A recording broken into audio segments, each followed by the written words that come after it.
Perhelatan ekonomi tingkat tinggi World Economic Forum 2026 resmi dimulai di Davos, Swiss. Ya, forum yang mempertemukan sekitar 3.000 peserta dari 130 negara ini menjadi ajang strategis bagi para pemimpin pemerintahan, CEO perusahaan multinasional dan organisasi internasional untuk berdialog di tengah dinamika global yang kompleks.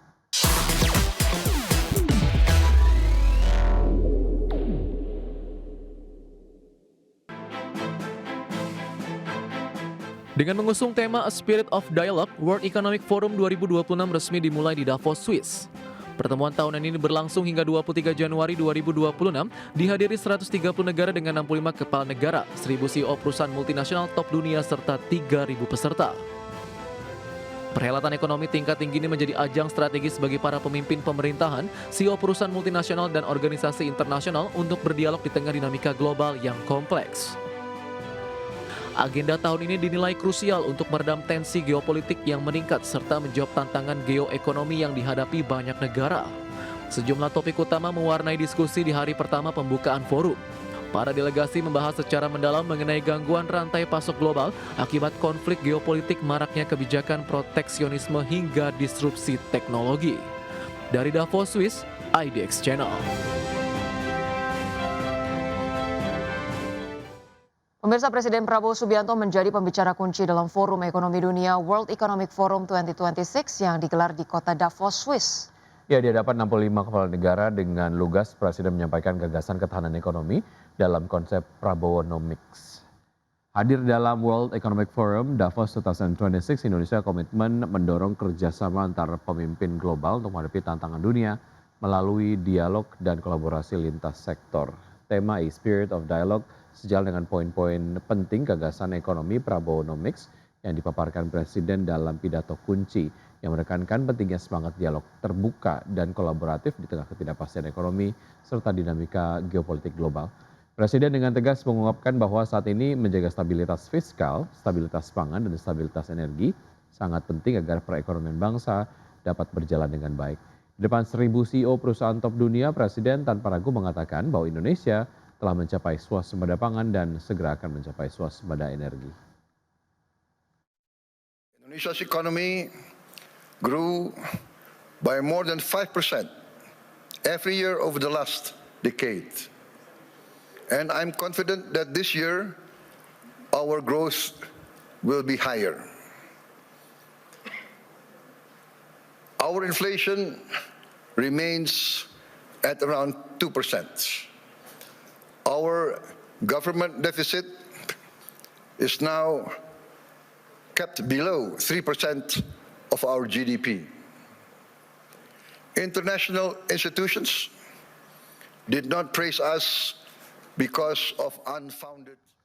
Ya, pemirsa, harga daging yang kian naik membuat para pedagang di Pasar Jombang, Ciputat, Tangerang Selatan, Banten mogok berjualan. Ya, aksi mogok ini pun rencananya berlangsung hingga Sabtu 24 Januari mendatang. Aktivitas jual beli di kios daging di Pasar Jombang, Ciputat, Tangerang Selatan terlihat tutup sepenuhnya. Penutupan lapak daging ini disebabkan aksi mogok massal berjualan pada pedagang. Menurut para pedagang daging, aksi demo ini buntut dari kian naiknya harga daging sapi yang sebelumnya hanya Rp130.000 per kilogram, saat ini harganya tembus di angka Rp140.000 per kilogramnya. Bukan hanya itu, imbas dari naiknya harga daging juga berdampak pada turunnya omset pedagang 10 hingga 15%. Ya, karena kami nutupnya mah kita masalahnya daging naik terus. Dari jagalnya kita naik terus, tapi kami penjualan biasa aja gitu loh, stabil aja gitu. Nah, yang itu hanya di Pasar Jombang aja, pas seluruh Jabodetabek? Sejabodetabek lah, sejabodetabek kan nutup semua. Ya kalau Jombang doang kita kan ngiri juga gitu loh. Kalau mereka buka gitu, kami nutup, kami juga agak komplain gitu loh. Para pedagang daging berharap kepada pemerintah untuk segera menstabilkan harga daging sapi menjelang bulan Ramadan. Dari Tangerang Selatan, Banten, Nunung Purnomo, IDX Channel.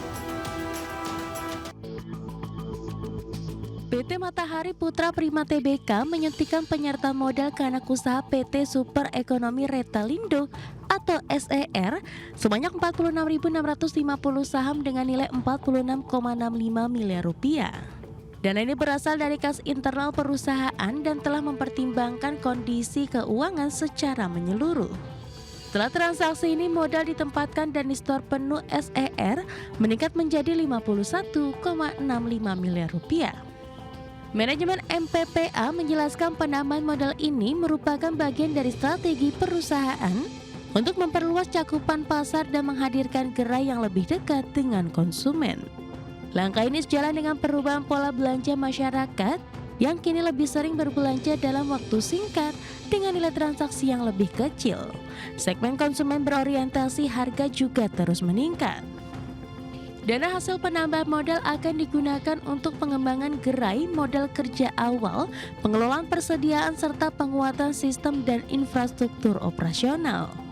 Transaksi ini diharapkan memberikan dampak positif terhadap kinerja keuangan MPPA melalui pertumbuhan pendapatan, efisiensi operasional, dan peningkatan daya saing.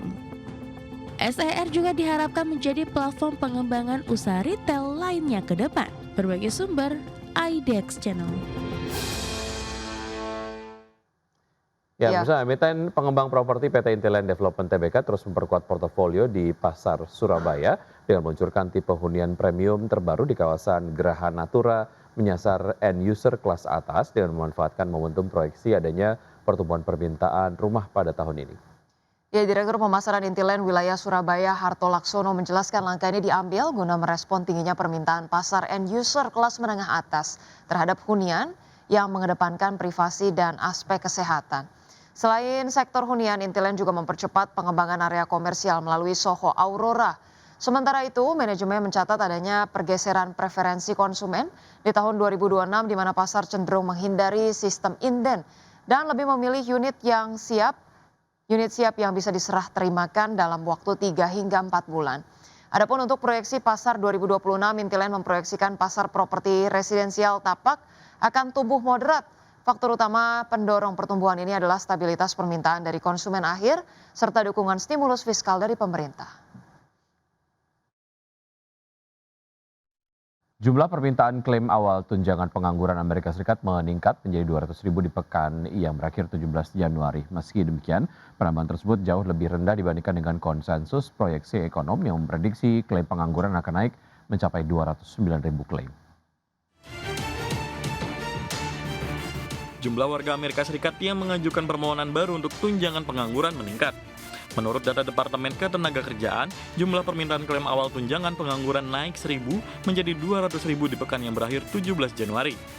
Namun penambahan tersebut jauh lebih rendah dibandingkan konsensus proyeksi ekonom yang memprediksi klaim pengangguran di periode tersebut akan naik mencapai 209.000 klaim. Sementara di pekan sebelumnya, jumlah klaim pengangguran mencapai 199.000. Data ini menunjukkan pasar tenaga kerja Amerika Serikat mempertahankan laju pertumbuhan pekerjaan yang stabil pada Januari. Tantangan dalam menyesuaikan data untuk fluktuasi musiman di sekitar musim liburan akhir tahun dan pergantian tahun telah membuat klaim menjadi bergejolak dalam beberapa minggu terakhir. Tetapi di tengah volatilitas tersebut, pasar tenaga kerja Amerika Serikat tetap berada dalam apa yang disebut oleh para ekonom dan pembuat kebijakan sebagai keadaan perekrutan rendah dan pemecatan rendah.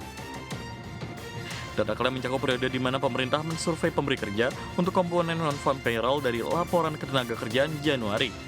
Non-farm payroll meningkat sebesar 50.000 pada Desember, sejalan dengan rata-rata bulanan untuk tahun 2025. Sebagian dari penurunan klaim yang disebut berkelanjutan ini kemungkinan disebabkan oleh beberapa orang yang telah kehabisan masa berlaku tunjangan mereka yang dibatasi hingga 26 minggu di sebagian besar negara bagian. Berbagai sumber, IDX Channel.